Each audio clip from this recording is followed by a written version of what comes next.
కాపు సామాజిక వర్గాన్ని ప్రభావితం చేసేలా జగన్మోహన్ రెడ్డి వ్యూహాత్మకంగా వ్యవహరిస్తున్నారని, అందులో భాగంగానే కాపు సామాజిక వర్గాన్ని ఆకట్టుకునే దాంట్లో భాగంగా వంగవీటి కుటుంబం నుంచి వంగవీటి రాధా తమ్ముడు అయినటువంటి నరేంద్రని జగన్మోహన్ రెడ్డి వైసీపీలోకి తీసుకున్నారని, ఆయన ద్వారా అలాగే మరికొంతమంది కాపుల ద్వారా, కాపు నాయకుల ద్వారా జగన్మోహన్ రెడ్డి ఇటు టీడీపీ జనసేనకు చెక్ పెట్టే యోచనలో ఉన్నారు అంటూ కూడా ఒక వార్త వస్తున్న నేపథ్యంలో ఈ అంశానికి సంబంధించి మనతో మాట్లాడేందుకు టీడీపీ అధికార ప్రతినిధి సూర్యదేవర్ లత గారు మనతో ఉన్నారు. లత గారితో మాట్లాడు.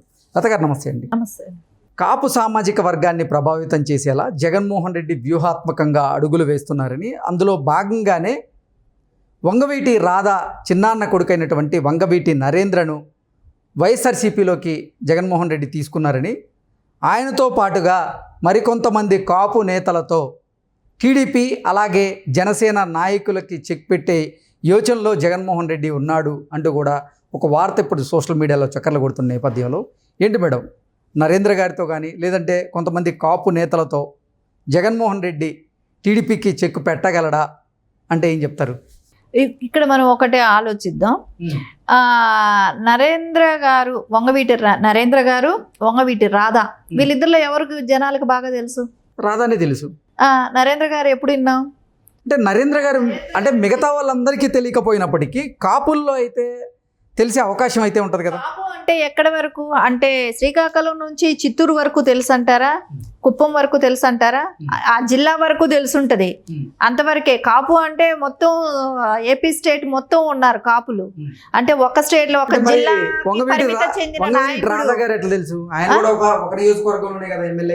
కాదు. ఆయన ప్రజలు ఆయన వంగవీటి రంగా గారి లెగసీని ఆయన కంటిన్యూ చేస్తున్నాడు కాబట్టి అదే కుటుంబానికి చెందిన వంగవీటి నరేంద్ర కూడా, అంటే వంగవీటి రాధా చిన్నాన్న కొడుకే కదా నరేంద్ర. చిన్నాన్న కొడుకును వంగవీటి రాధా రంగా గారి కొడుకైన వ్యక్తికిను చిన్నాన్న కొడుకును చాలా తేడా ఉంటది.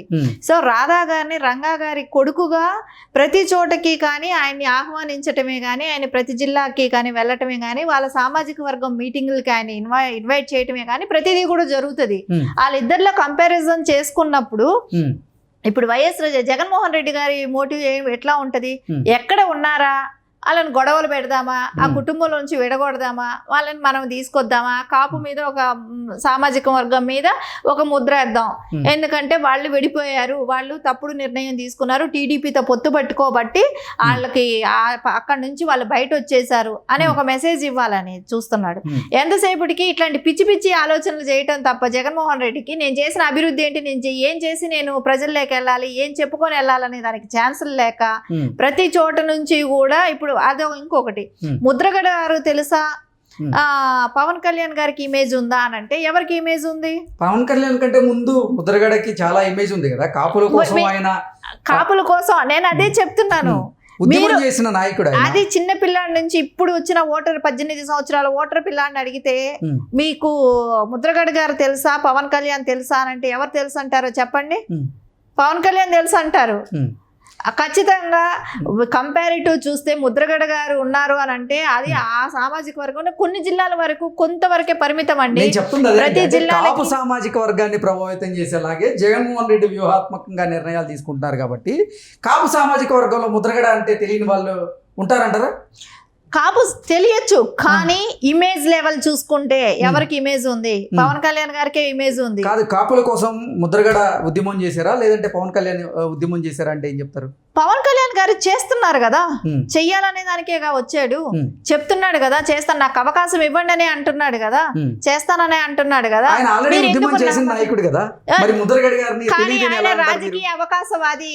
ముద్రగడ పద్మనాభం అనే అతను రాజకీయ అవకాశవాది. ప్రతి చోట కూడా ఆయన రాజకీయ లబ్ధి కోసమే పనిచేస్తున్నాడే కానీ ఆయన చెప్పుకుంటూ వచ్చేది ఒకటి, ఆయన మా కులాని కోసం నేను పనిచేస్తున్నాను అంటాడు కానీ ఎక్కడా కూడా ఆయన స్వలాభం కోసమే పనిచేస్తాడు. ఎక్కడ ఇప్పటి వరకు అలాంటి ఉన్నప్పుడు ఎందుకు నువ్వు సక్సెస్ అవ్వలేదు? నీ కోసం నువ్వు ఇప్పటి వరకు ఎందుకు నువ్వు నీ కులానికి ఏం చేయగలిగామని నువ్వు ధైర్యంగా చెప్పగలుగుతావో చెప్పండి ఫస్ట్. ఎక్కడ చెప్పగలుగుతాడు? సో పవన్ కళ్యాణ్ అవకాశం ఇవ్వండి నేను చేస్తాను అని అంటున్నాడు కదా. ఇవ్వాలి కదా. సరే ఆయన ఎంకరేజ్ చేస్తున్నారా వీళ్ళు? సరే మీ కులపోడే కదా, మీరే ఎందుకు వెనక్కి లాగుతున్నారు? మీరు అతనికి ఏమైనా మీరు మీ కులాన్ని ఎవడైతే తొక్కుతున్నాడో వాడి దగ్గరికి వెళ్తున్నారు కదా, అది కరెక్టేనా? నీ కులానికి నువ్వు అండగా నిలబడతానని వచ్చినాడికి నువ్వు ఎవరైనా సపోర్ట్ చేస్తున్నారా? అలాంటప్పుడు వీళ్ళు ఎంతవరకు కరెక్ట్గా వీళ్ళు అనుకుంటున్నారు? వీళ్ళు ఎంతసేపు వాళ్ళ స్వలాభం కోసం, వాళ్ళకి అవకాశాల కోసం జగన్మోహన్ రెడ్డి గారి దగ్గరికి వెళ్ళి కండువాలు కప్పించుకొని వాళ్ళ కుల నాయకుల్నే వాళ్ళు మాట్లాడటం, ఇది స్ట్రాటజీ అయిపోయింది. ఇది జగన్మోహన్ రెడ్డి చేయిస్తున్నాడు, వీళ్ళు పాటిస్తున్నారు.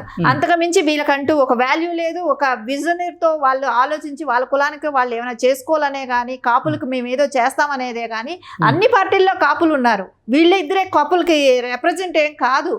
జగన్మోహన్ రెడ్డి వీళ్ళిద్దరినే కాపులను చూపెట్టుకోవటానికి కాపులు వీళ్ళిద్దరే కాదు, శ్రీకాకుళం నుంచి కుప్పం వరకు ఉన్నారు కాపులు అనేవాళ్ళు.